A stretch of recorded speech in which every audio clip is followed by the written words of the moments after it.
Langa inenda yamba ulendo napeza Yesu mpulumutsi ulendo wakwaoko ofuna kutsala mutsale dziko lilosautsa nasiya tchimo langa inenda yamba ulendo napeza Yesu mpulumutsi ulendo wakwaoko ofuna kutsala mutsale dziko lilosautsa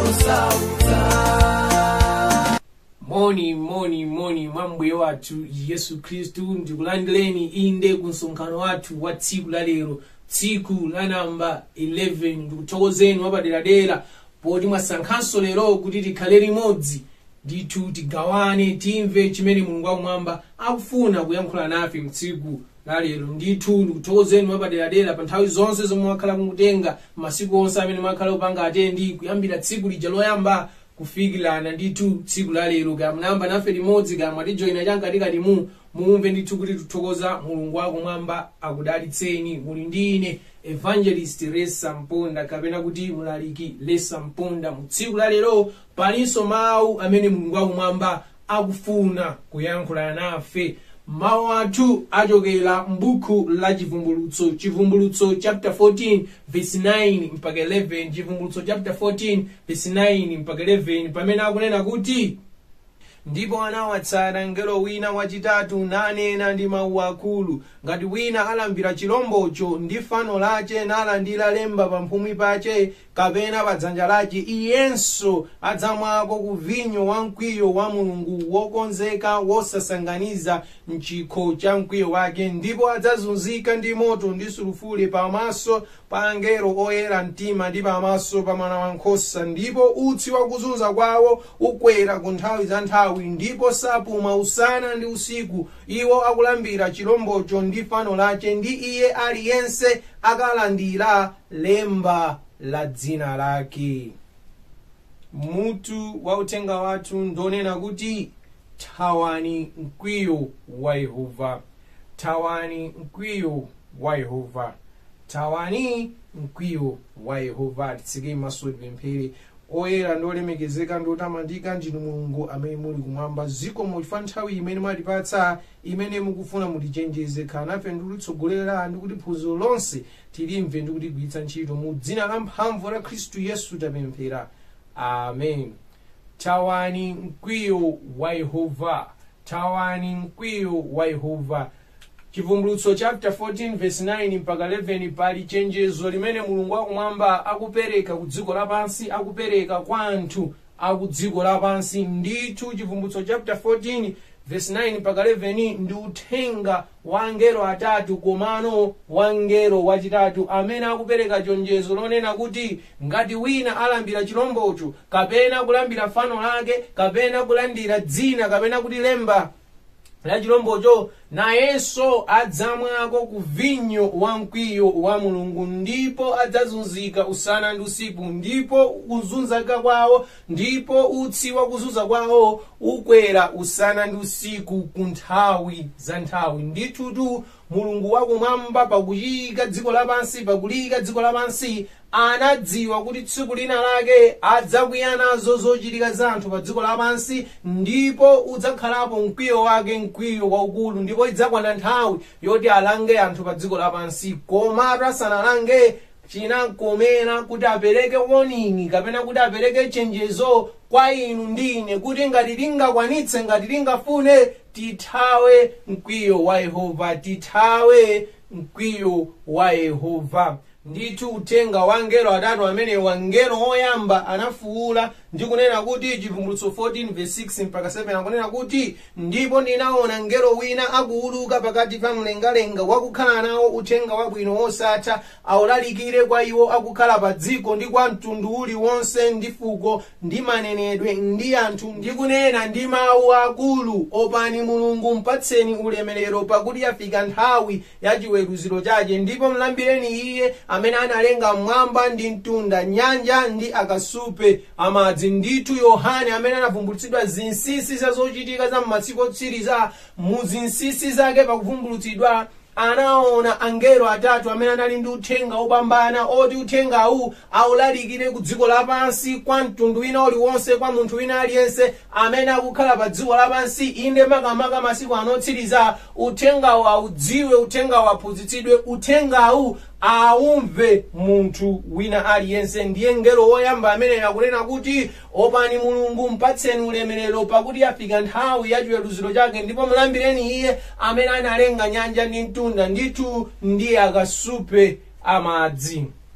Tikayang'ana za uthenga umene ngelo woyamba kupereka ndithu ndi uthenga umene takhala tikumva kwa zaka zochuluka, takhala tikumva kwa nthawi yochuluka chifukwa tu mipingo yathu machalichi osiyanasiyana mautumiki osiyanasiyana uthenga umene wakhala ukumveka ndi woti ife tibwerere kwa Mulungu wakumwamba, tipite kulambira Mulungu wakumwamba, timpembedze Mulungu wakumwamba ndipo timpembedze iye mu mzimu ndi mchoonadi. Ndithu uthenga wa ngelo woyamba uwu taulandiradi anthu apa dziko lapansi. Uthenga wa ngelo woyamba uwu wafalitsidwadi ku dziko lapansi, talalikidwa, tadzudzulidwa, taphunzitsidwa tisiye chakuti, Mulungu safuna zakuti, tipange zakuti, Mulungu amafuna zakuti. Ndithu uthenga umenewu tauzidwa ndipo ngelo amene akunena kuti mulambireni iye amene analenga kumwamba ndi dziko lapansi, amene analenga nyanja ndi mtunda. Ndithu pamene ife tasankha kubwera kwa Mulungu wakumwamba choopsa china chimachitika chonena kuti m'malo moti tilambire Mulungu wakumwamba timalambira anthu a dziko lapansi, timalambira ziwanda, timalambira mphamvu za dziko lapansi. Komatu ngelo uyu akunena kuti tichite mosamalitsa pamene tikulambira, tionetsetse kuti tikulambira yodi ndi Mulungu yekhayo woona, ndipo Mulungu yekhayo woona ndi yekhayo amene analenga kumwamba ndi dziko lapansi komanso nyanja ndi akasupe amadzi. Ndithu uthenga wa ngelo woyamba oyitanira dziko lapansi kuti lipite pamaso pa Mulungu wakhala ukulalikidwa, wakhala ukuphunzitsidwa ku dziko lapansi. Kenako akubwera ngelo wachiwiri amene akunena kuti chivumbulutso 14:8 ndipo anatsata ngelo wina nzache ndi kunena wagwa Babuloni waukulu umene unamwetsako mitundu yonse ku vinyo wa mkwiyo wa chigololo chake. Ndithu Babuloni ameneyu tikamuyang'ana m'Baibulo pakumasulira kokha Baibulo likukamba za Babuloni ameneyu mu chivumbulutso chapter 17 pamene akufotokoza kunena kuti ndithu Babuloni ameneyu ndi mzinda umene ulipo pa dziko lapansi umene umalamulira mafumu ndi atsogoleri onse a dziko lapansi. Ndithu dziko lapansi likamaliyang'ana mwachiwambawamba limaoneka kuti dziko lina lililonse limayenda palokha ngati independent kapena kuti loyima palokha. Mwachitsanzo dziko ngati lino la Malawi timanyadira kuti tinalandira ufulu mu 1964. Ndithu ndife mfulu pa ichi, timaona ndi kumaganiza kuti ndife mfulu, timapanga zathu monga dziko loyima palokha. Komatu izo zili apo mawu a Mulungu afotokoza kuti iye ayitu lilipo dziko limene limalamulira maiko onse a dziko lapansi, ulipo mudzi umene umalamulira maiko onse a dziko lapansi. Kotero maiko osiyanasiyana, atsogoleri osiyanasiyana atatha kukhala ndi mapulani awo amakhalanso ndi mapulani ochokera kumeneko. Ndithu ni mawu a Mulungu mukawerenga chivumbulutso chapter 17 akufotokoza za mudzi umenewu kumene ndithu dziko lapansi limadalirako, kumene ndithu atsogoleri a dziko lapansi amadalirako. Ndiye ngelo ameneyu akuchenjeza kunena kuti ngakhale mwadalira mudzi umenewu, ngakhale mwadalira mzinda umenewu, komano mukudalira zinthu zakugwa, mukudalira zinthu zolephera zimene sizingakuthandizeni, zimene sizingapite patsogolo. Chifukwa chani uthenga wa ngelo wachiwiri wakunena kuti wagwa Babuloni akunena zimene zifukwa chonena kuti uthenga wa ngelo woyamba oyitanira anthu kuti abwerere kwa Mulungu zavuta ku dziko lapansi. Dziko lapansi silinamve, dziko lapansi silinatsatire dziko lapansi silinasankhe kubwerera kwa mulungu ndi kuyenda ndi mulungu. Chifukwa chani koma kwenikweni? Chifukwa choti dziko lapansi lasankha kuyenda njira za ku Babulo, lasankha kuyenda mu njira imeneyi. Kotero mulungu akumwamba kuti ngakhale simunamvera uthenga wa mngelo woyamba ndi kubwerera kwa ine chifukwa chokomedwa ndi za ku Babulo, chifukwa ndi chokomedwa ndi zinthu zimene zimachoka mwachisisi ku mudzi umenewu, komano mukudalira chinthu chimene chili cholephera, chinthu chimene chili chakugwa. Nde uthenga wa mngelo wachitatu akupitirizano kunena za zotsatira za zonsezi, kuti chotsatira zonsezi ndi chani. Autatha ulalikidwa uthenga wa mngelo woyamba kuti tibwerere kwa mulungu, tikana tisankha kuyenda njira za dziko lapansi, tisankha kudalira mphamvu za munthu, tisankha kudalira njelekezi. Akukambano mulungu akumwamba zotsatira za zonsezi, kunena kuti Chivumbulutso 14 verse 9 mpaka 11. Ndipo anawatsata mngelo wina wachitatu nanena ndi mawu akulu, ngati wina alambira chilombocho ndi fano lache nalandira lemba pamphumi pache kapena pa dzanja lache, iyenso adzamwako ku vinyo wa mkwiyo wa mulungu. Iyenso adzamwako ku vinyo wa mkwiyo wa mulungu. Ndithu mulungu akumwamba atatha kulidandaulira dziko lapansi kuti tibwerere kwa iye, atatha kuliuza dziko lapansi kuti ngakhale tasankha kuyenda tokha koma tasankha njira yolephera, tasankha Babulo wakugwa, komabe ife ndikukakamirabe, akutiuzano zotsatira zake zimene zitachitike kumapeto, kunena kuti kumapeto kwa zonsezi zipezeka kuti anthu a dziko lapansi tilambira nazo chilombo, tilambira nazo fano la chilombo, ndipo tilandira lemba pamphumi kapena pa dzanja lathu. Ndipo ichi chikhala chiyambi cha mavuto a dziko lapansi, ichi chikhala chiyambi cha zowawa ndi zopweteka za pa dziko lapansi, chifukwa mulungu sangoyang'anirayi wina aliyense amene alowe nawo muzochitika zimenezi. Wina aliyense ameneyo iyenso amwako ku vinyo wa mkwiyo wa mulungu. Kodi chilombo chimenechi akuchikamba mophiphiritsa ndi chani? Nanga fano limeneli akulikamba mophiphiritsa ndi chani? Nanga lemba la chilombo limeneli akulikamba mophiphiritsa ndi chani? Musayiwaletu mukakawerenga chapter choyambirira cha buku la Chivumbulutso, akunena kuti mavumbulutso amene angakhala anaperekedwa kwa Yohana wa pa chisungu cha Patimo, koma analembedwa muzinsisi ndi mziphiphiritso ndi muzinthu osati za straightforward. Ndiye nkhani iyi imene ikukambidwa apa ya Chivumbulutso chapter 14 verse 9 mpaka 11 akukamba ndithu za chilombo, fano la chilombo komanso lemba la chilombo. Nkhani imeneyi anayifotokoza momveka bwino pa Chivumbulutso chapter 13. Tikamawerenga buku la ulosi, tikamawerenga buku la Danieli, amafotokoza kuti mu ulosi akamati chilombo ndi ufumu. Kotero mu chapter 13 muli nkhani yokamba zilombo ziwiri, chilombo china chotuluka pa madzi, inde chilombo china chotuluka pa nthaka. Chivumbulutso chapter 13 akukamba za zilombo ziwiri, ndithu akukamba za maufumu awiri apa dziko lapansi. Ndiye mukawerenga za chilombo choyamba chotuluka pa madzi akuti chinali nawo mayina amwano onyoza mulungu akumwamba, ndipo chinali nawo machitidwe onena kuti chimalamulira anthu a dziko lapansi, komanso chimapondereza anthu a mulungu ndi kupha anthu a mulungu. Ndithu tikayang'ana kumbiri ya dziko lapansi kunalidi ufumu wina wamphamvu umene unalopambana, ndipo ufumu umenewu modziwadziwa zadala umachitira mwano mulungu akumwamba zadaladala, ndipo ufumu umenewu unaphadi anthu olungama amene anasankha kutsatira mulungu monga mmene mulungu akumwamba akufunira. Koma mukapitirira nayo nkhaniyo, ndithu ufumu umenewu unafika pakutha. Mmene ufumu umenewu umafika pakutha, zimaoneka kuti zochitika zonse zimene zimachitika mu ufumu umenewu zifika kumapeto. Ndithu pamene ufumu ukutha timakhulupirira kuti zochitika zonse za nkhanza, zochitika zonse zoyipa, ka zochitika zonse zabwino, ndiye kuti pamene ufumu ukutha zonsezo zitheranso pati, zithera pomwepo.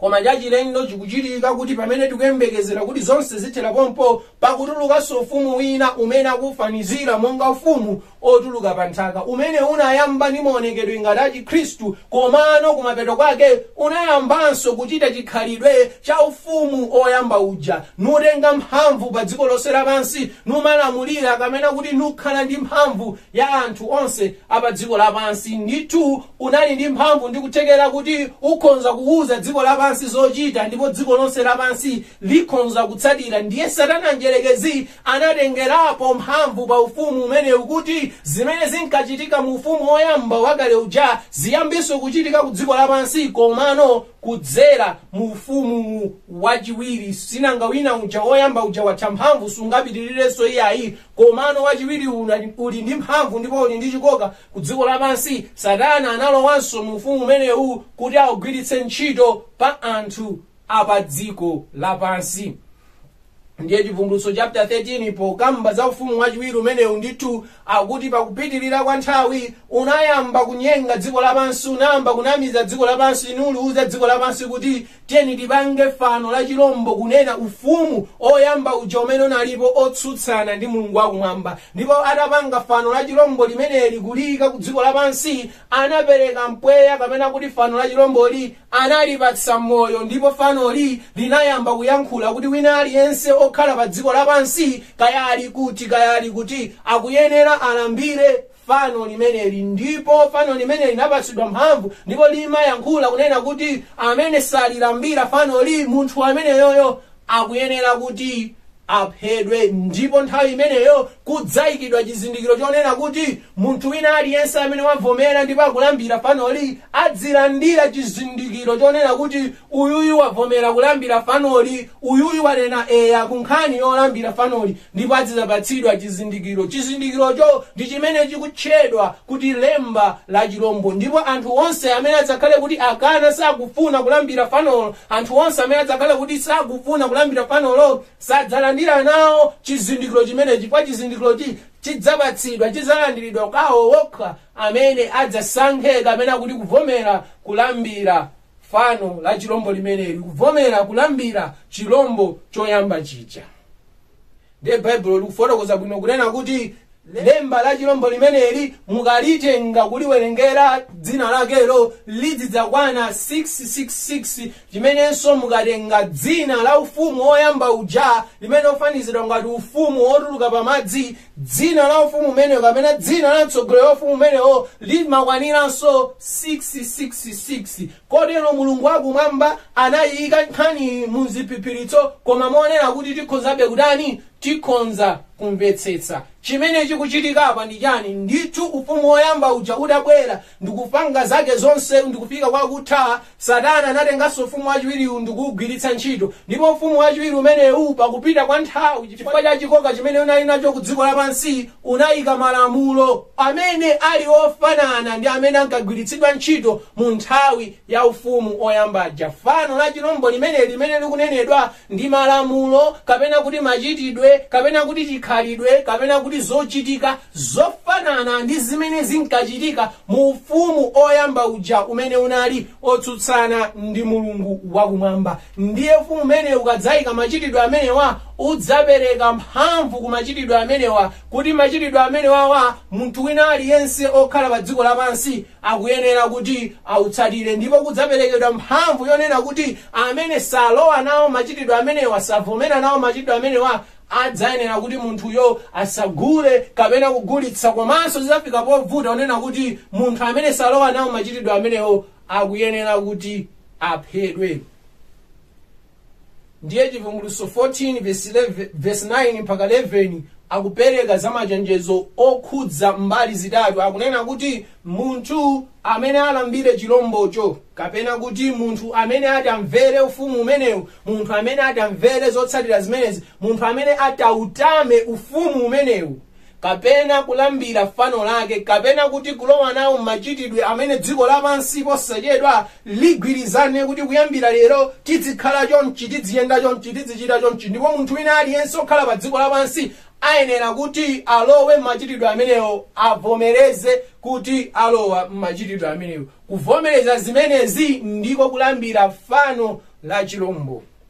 ndipo kukuyikidwa system ku dziko lapansi lonena kuti zimenezi zitu tikufuna munthu wina aliyense okhala pa dziko lapansi akhale muzimenezi. Koma tikudziwa kuti kuli anthu ena amene salowa nawo mmachitidwe amenewa, akana. Anthu amenewo tadziwa bwanji? Ndi pamene nanene kuti tiyike chizindikiro kwa wina aliyense amene avomere kulowa nawo mmachitidwe amenewa adzilandira chizindikiro. Ndipo chizindikiro chimenecho chikhala chodziwikadi, chogwirikadi ndithu. Munthu wina aliyense amene alandire chizindikiro chimenechi adzidziwika kumalo kwina kulikonse kumene angapite, kumene angafunike kuti aonetse chizindikiro chimenechi.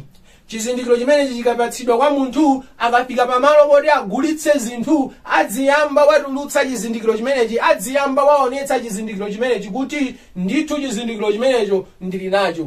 Ndipo chizindikiro chimenecho chikhala ndi dzina ndithu, chikhala ndi zilembo ndithu, chikhala ndi makalektazi ndithu, amene inu ndi ine tikawerengetsa adzikwana ndithu 666. Ichi ndi chimene Baibulo likufotokoza mu Chivumbulutso chapter 14 verse 9 mpaka 11.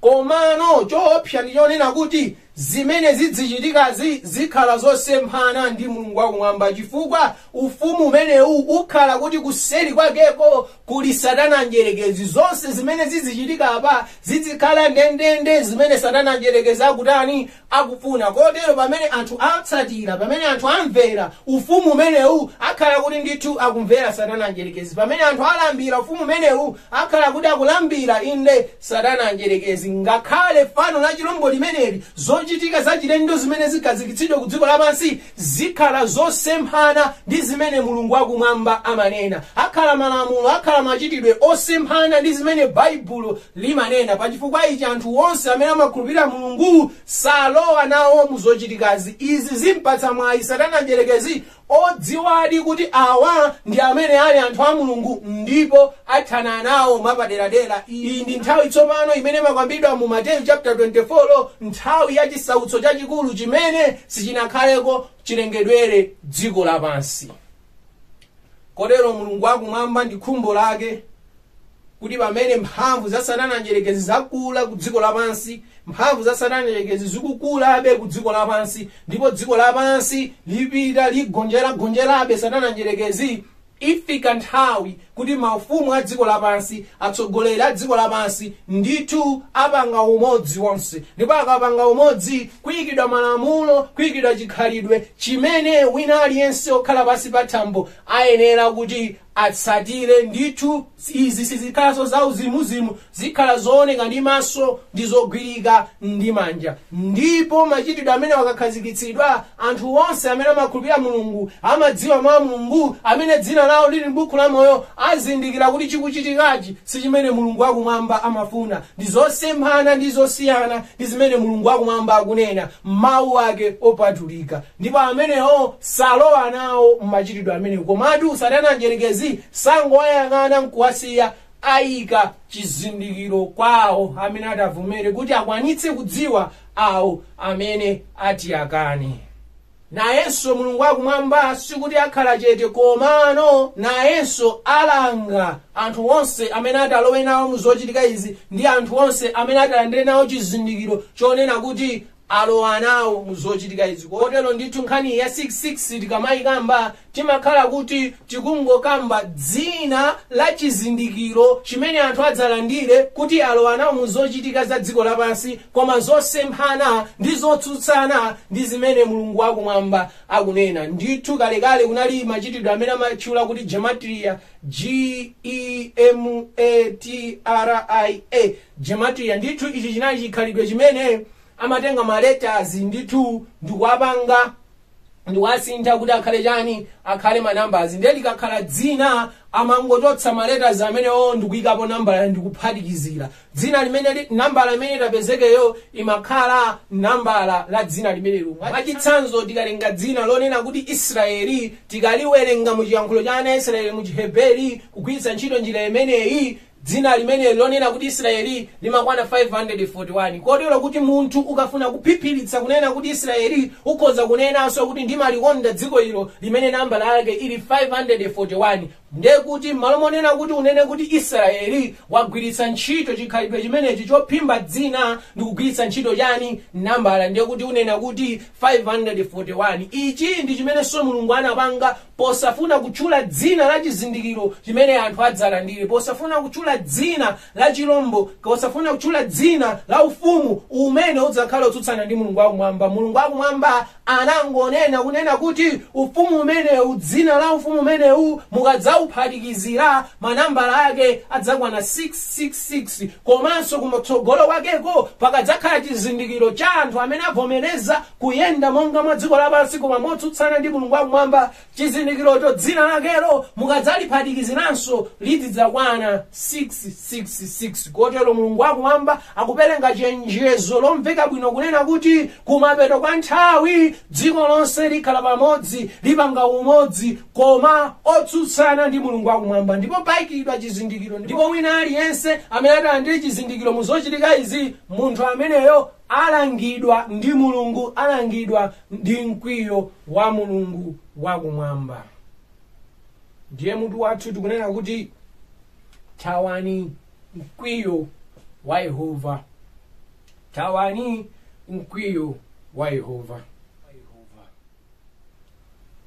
Inali nthawi imene ana Israeli anali ku Igupto, ndipo inafika nthawi yonena kuti Mulungu wakumwamba akatulutse ana Israeli ku ukapolo umene anali ku Igupto. Ndipo mmene ankawatulutsa ana Israeli ndithu atakhala mdziko la Igupto kwa zaka zokwanira 430. Mukaziwerengetsa zakazo akunena kuti mmene ana Israeli anafikira, tsiku limene anafika kuchoka ku Kenani kukafika ku Igupto ndi tsiku limene anayambira pakuyambira kuwerenga zaka zimenezi za 430. Komano ukapolo weniweni wa ana Israeli mukayang'ana nkhaniyo chifukwa mukapeza kuti ukapolo wa ana Israeli unayamba Yosefe amene Aigupto ankamudziwa atamwalira, komanso Farao amene ankadziwa Aigupto atamwalira. Patabwera no Farao wina wachilendo, ndithu inafika ngati nyengo yonena kuti zinafika zoyiwalika zokoma zimene Yosefe anachita kwa Igupto. Panabwera Farao wina wachilendo, ndithu mukozaona kuti ndiye kuti ukapolo wa ana Israeli ndithu unayamba patapitapo zaka zingapo. Ndiye kuti mnjira ina ukapolo wa ana Israeli unakwana ndithu kuti mwina zaka 300 kapena kuti 300 chakuti koma chakuti wake wang'ono, koma osati kwenikweni kuti zaka 430 zonse. Ndiye tingotenga zaka 300. Ndiye kwa zaka 300 ana Israeli anakhala ali ku ukapolo kwa Igupto, akuzunzidwa, akuphula njera za moto. Ana oyamba amuna na amaphedwanso monga lamulo linaperekedwa mmene Mose anabisidwa muja. Ana Israeli anali kufuwulira kwa Mulungu wakumwamba kufikira na kuti Mulungu wakumwamba anamva kulira kwawo, ndipo anatuma Mose kuti apite akatulutse kwa Igupto ana a Israeli. Koma Mulungu wakumwamba mmene amakatulutsa ana Israeli kwa Igupto, mmene amakatulutsa ana Israeli ku ukapolo, Aigupto sikuti anangowasiyasiya ulere, anasiya atalanga, atalipira zopweteka ndi zowawa zonse zimene anachitira ana Israeli ku zaka 300 zimenezi. Zopweteka zonse, zipsinjo zonse, kuzunzika konse kumene Aigupto anazunza nako ana Israeli ndithu sikunapite pachabe. Aigupto analipira, Mulungu wakumwamba anabwezera. Exodus 7:4 akunena kuti ndipo ndidzayika dzanja langa pa Aigupto, ndipo ndidzatulutsa makamu anga, anthu anga ana Israeli m'dziko la Aigupto ndi maweruzo akulu. Mulungu wakumwamba ndithu akumuwuza Mose unena kuti ndikatulutsa ana Israeli kwa Igupto, komano sindikatulutsa mofewa, sindikatulutsa mophweka, sindikatulutsa mwamtendere, ndikatulutsa komano ndi maweruzo akulu.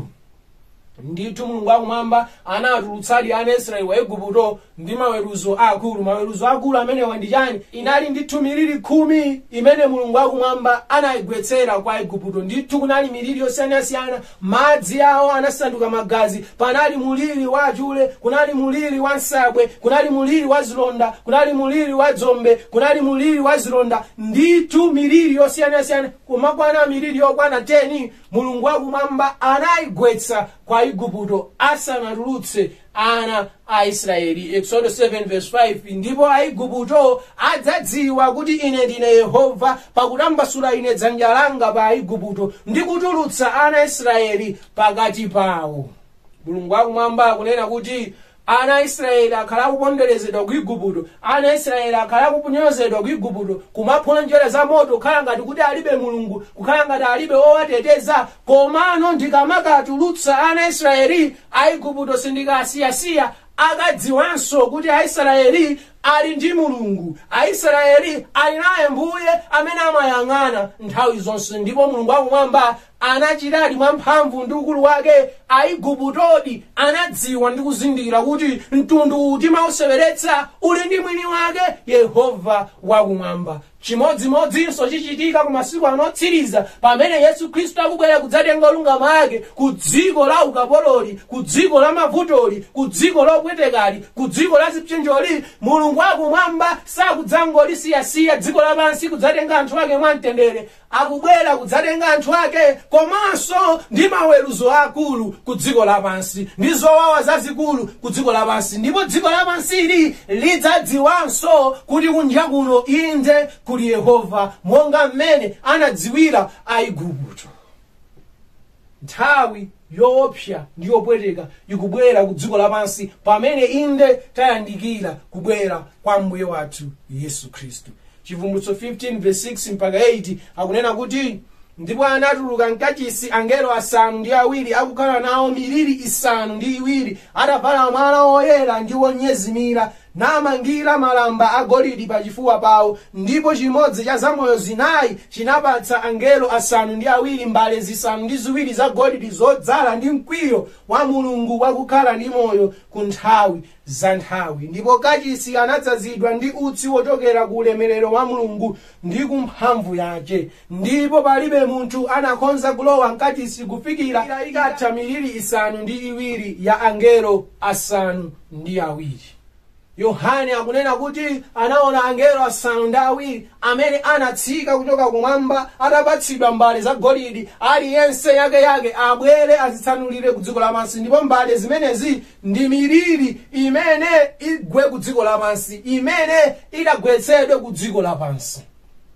Ndipo miriri iyi ndi imene ikufotokozedwa mu Chivumbulutso chapter 14:9 mpaka 11 yonena kuti ngati wina alambira chilombocho, ngati wina alambira fano nalandira lemba yake, adzamwanso ku mkwiyo wa Yehova. Miriri isanu imeneyi ndi maweruzo a Yehova ku dziko lapansi, ku dziko la uchimuli. Ndipo miriri isanu ndi iwiri imeneyi idzagwera munthu wina aliyense, kaya ndi wang'ono, kaya ndi wamkulu, kaya ndi wokalamba, kaya ndi wachinyamata, kaya ndi osauka, kaya ndi olemera, kaya ndi odwala, kaya ndi otani. Miriri imeneyi idzagwera munthu wina aliyense amene adzalambire chilombocho, amene adzalambire fanolo, amene adzalandire inde ngakhale lemba lake. De miriri imeneyi idzakhala yotani? Chivumbulutso 16:1 ndipo ndinamva mawu akulu akuchokera ku kachisi akunena kwa angelo asanu ndi awiri, mukani ndipo tsanulirani ku dziko mbale zisanu ndi ziwiri za mkwiyo wa Mulungu. Chivumbulutso 16:2 mliri woyamba. Ndipo anachoka ngelo woyamba natsanulira mbale yake ku dziko, ndipo kunakhala chilonda choyipa ndi chosautsa pa anthu akukhala nalo lemba la chilombo nalambira fano lake. Mliri woyamba ndionena kuti dziko lapansi litatha kupanga umodzi nagwirizana tidziyenda chonchi, naona ngati zatheka, palibenso wina amene akusamala, palibenso wina amene angawatsutse, palibenso wina amene ali nazo ntchito. Adzadabwa tsopano miriri isanu ndi iwiri itayamba kubwera. Ndiye muliri woyamba kunena kuti anatsanulira mbale yake pa dziko, ndipo chinabuka chilonda kwawo onse amene anali ndi lemba la chilombo, kwawo onse amene analambira chilombo, kwawo onse inde amene analambira fano lake. Muliri woyamba wa chilonda, chilonda chosachira malingana ndi nthawi imene idzayikidwe muliri umeneyo. Ndipo akuti inali chilonda choyipa ndi chilonda chosautsa kwa yawo amene adzasankhe kulowa nawo machitidwe a dziko lapansi koma otsutsana ndi Mulungu wakumwamba. Muliri wachiwiri, Chivumbulutso 16:3 akunena kuti ndipo wachiwiri anatsanulira mbale yake nyanja, ndipo kunakhala mwazi ngati wa munthu wakufa, ndipo zamoyo zonse za nyanja zidafa. Muliri wachiwiri akunena kuti mngelo ameneyu anakatsanulira mbale yake ku nyanja, ndipo zamoyo zonse zimene zinali mu nyanja zinafa, chifukwa madziwo sanangokhala aledi chabe iyayi, koma anasanduzika kukhala chani? Kukhala magazi. Muliri wachiwiri, zamoyo zonse kufa, ndiye kuti usodzi wonse wathera pati? Usodzi wonse wathera pomwepo.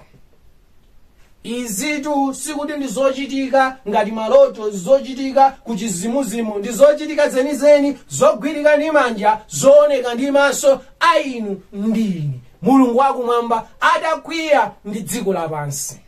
Muliri wachitatu, chivumbulutso 16 verse 4 mpaka 6 akunena kuti ndipo wachitatu anatsanulira mbale yake ku mitsinje ndi akasupe amadzi, ndipo kunasanduka mwazi, ndipo ndinamva mngelo wa kumadziwo nanena, muli olungama amene muli ni munali woyera inu, chifukwa munaweruza kotero, popeza anatsanulira mwazi wa woyera mtima ndi wa aneneri, ndipo munawapatsa mwazi amwe ayenera iwo.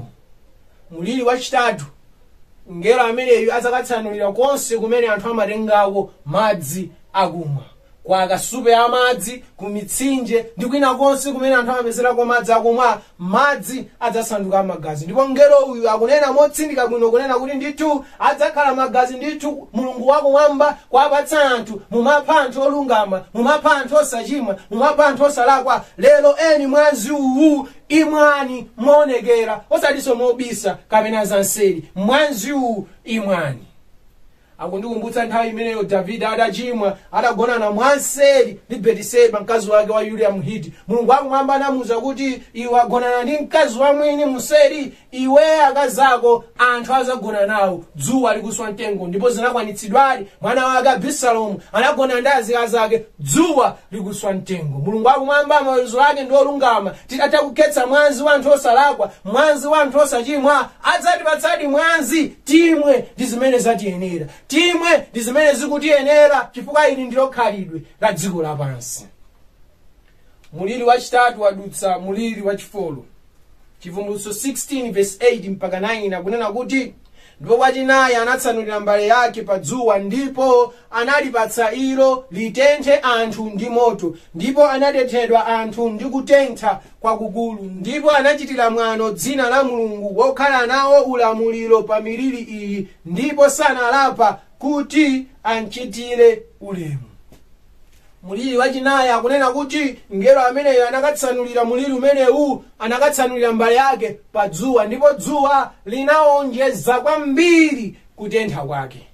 Dzuwa amene linalengedweramo katenthedwe kake ndikomweko ndithu mpaka na lero silinasinthe, koma mu tsiku ili dzuwa lidzasintha katenthedwe kake, lidzatentha kwakukulu dzuwa limenelo, kufika nakuti anthu adzafika podziwa ndi kuzindikira kuchokera ku muliri woyamba, muliri wachiwiri, muliri wachitatu, pofika ku muliri wa namba 4 adzadziwa kuti iyayi zikuchitikazi ndi Mulungu wakumwamba, zikuchitikazi ndi namalenga. Anthu amene sakhulupirira ndi kuzindikira kuti kumwamba kuli Mulungu mu tsiku ili, mu muliri umenewu adzadziwa kuti iyayi zikuchitikazi sipachabe, wina wake kwina kwake ndi amene akupanga zimenezi. Ndipo ameneyu anangoyenera kukhala uja amene amatchulidwa kuti Mulungu, anangoyenera kukhala uja amene amatchulidwa kuti namalenga, ndi amene akupanga zimenezi. Ndi akuti anthu a dziko lapansi adzakwiya ndi kupsa mtima chifukwa cha chani Mulungu akupanga zimenezi, ndipo adzamunyoza Mulungu wakumwamba ndi kumutukwana, ngakhale Mulungu ali ndi mphamvu yosiya miliri yonse. Koma akuti anthu a dziko lapansi adzakwiya ndi kunyasidwa kwakukulu ndi kunyoza Mulungu okhala kumwamba. Abale anga, talalikidwa mwamtendere, taphunzitsidwa mwamtendere, koma tsiku likudza limene popanda mlaliki wina aliyense tidzadziwa kuti kumwamba kuli Yehovah, akadzafuna kuyankhula ndi mphamvu ndi ukulu ndi ulemerero kuno ku dziko lapansi. Muliri wachinayi wadutsa muliri wa namba 5. Ndipo wachisanu anatsanulira mbale yake pa mpando wachifumu wa chilombo, ndipo ufumu wake unadetsedwa, ndipo anatafuna malilime awo ndi kuwawa kwace, nachitira mwano Mulungu wamwamba chifukwa cha zowawa zawo ndi zilonda zawo, ndipo sanalapa ntchito zawo.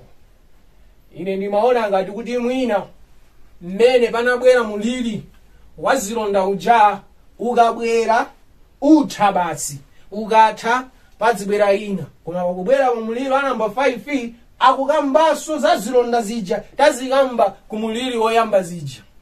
Zimene zikutanthauza kuti chani? Ndithu miliri iyi izidzangokumana, izidzangolumikizana, yonseyi ndikumayenda kumapitira limodzi. Abale anga, iyitu si nthawi, si nyengo imene inu ndine tingamakhumbe tikadzakhalamo inde kumbali ya anthu olambira chilombo, olambira fano lake, kapena kulandira lemba lake.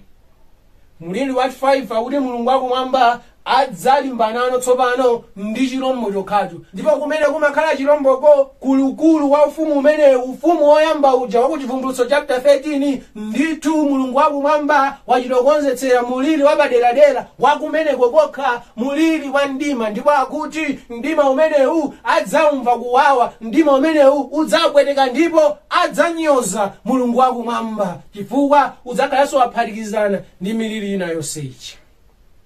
Muliri wachisanu wadutsa wachisanu ndi chimodzi.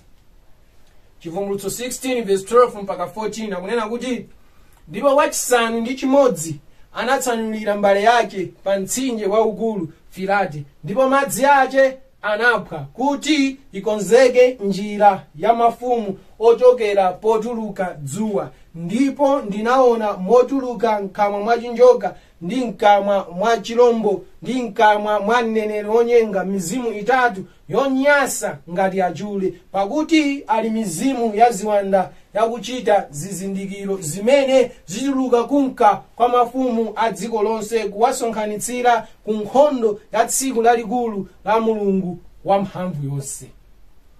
Muliri wachisanu ndi chimodzi ndi kubwera kwa ziwanda zochuluka ndi zambiri ku dziko lapansi, inde kudzanyenga anthu ndi kunamiza anthu, kwakonzekeretsa ku tsiku lalikulu la Yehovah limene likudza posachedwa.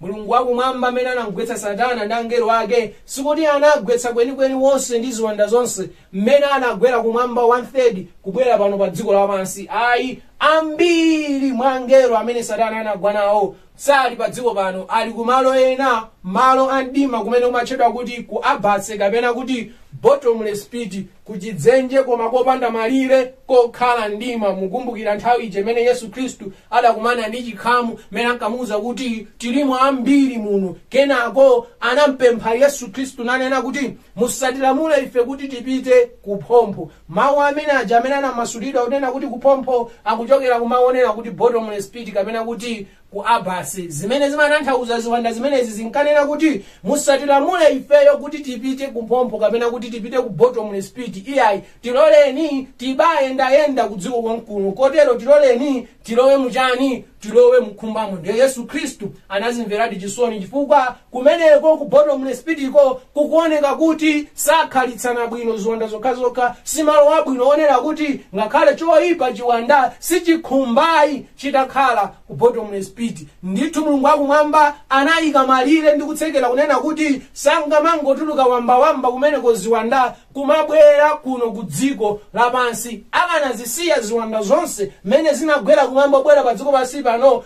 bwezi kuli mavuto akulu kuposa amene tili nawo pa dziko lapansi.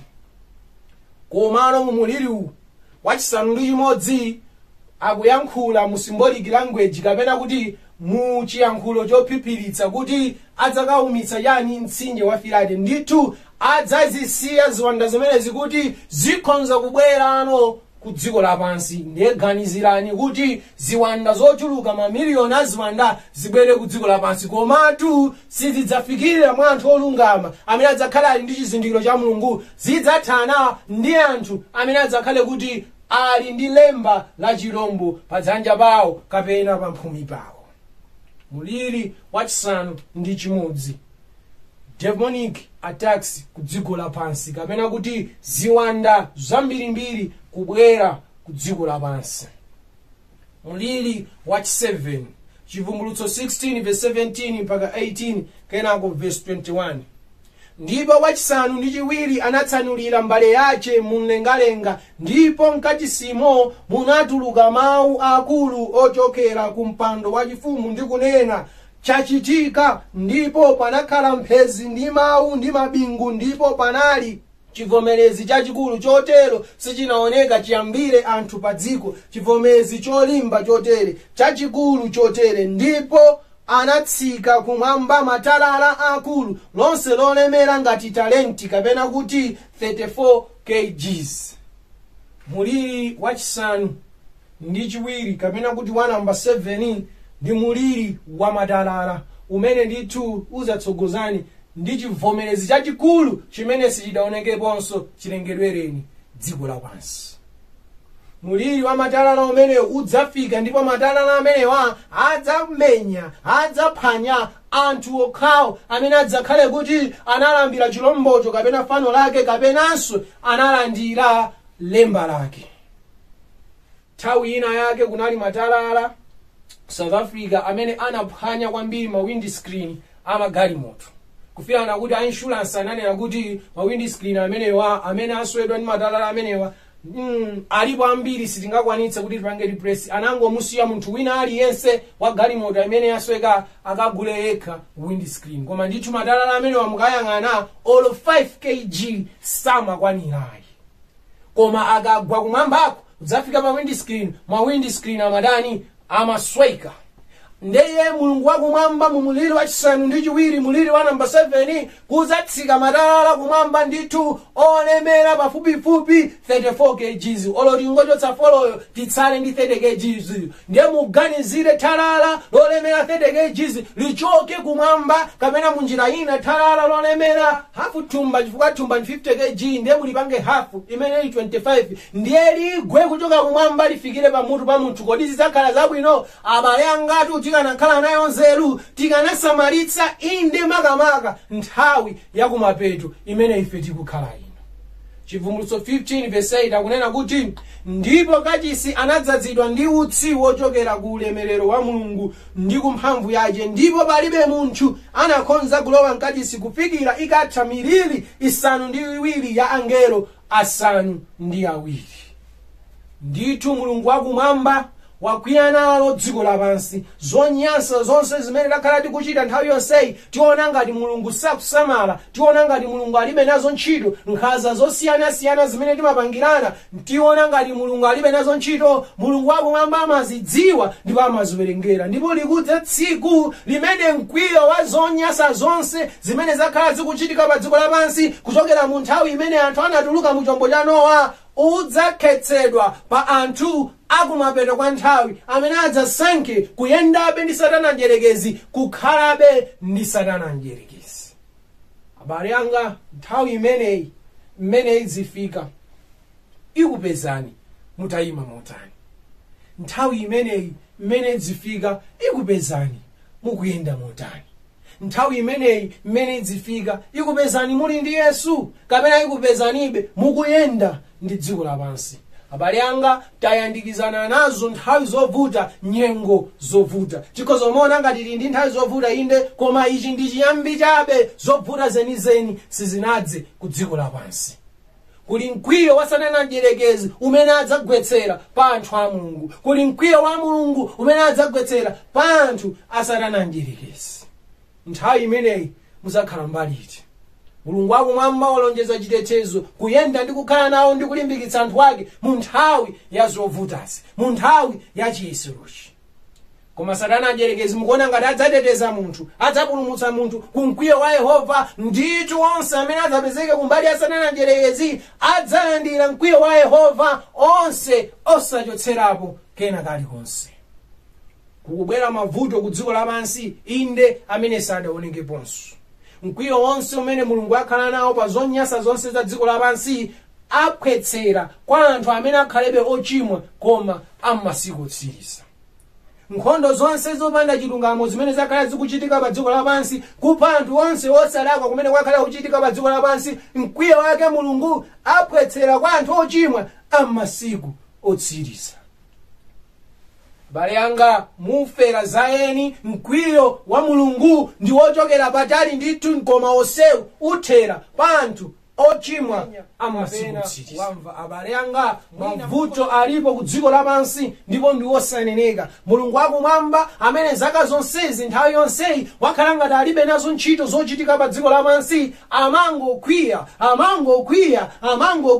Mulungu amene timutchula kuti sakwiya msanga, komatu mkwiyo wake ukupita nuchuluka, ndipo ifika nthawi imene mkwiyo umenewu augwetsa ku dziko lapansi, ndipo agwetsera awo anthu amene apezeka ochimwa masiku anotsiriza. Abale anga, tikanakhala nayo nzeru, tikanakhala nako kuzindikira, tikanazindikira kuti ife tituluke mu dziko lapansi, tituluke mu zochitika za dziko lapansi. Nthawi ikufika ndipo yatsala pang'ono imene Mulungu wakumwamba agwetsa mkwiyo wake ku dziko lapansi. Anthu onse amene sasamala za iye, anthu onse amene za iye alibe nazo ntchito, alandira mkwiyo wake posachedwa. Musanyengeke, Mulungu samanyozeka. Munthu wina aliyense adzakolola chimene wadzala. Mkwiyo wa Yehova ukudza posachedwa, kudzalanga awo onse amene sasamala za iye, amene za iye alibe nazo ntchito.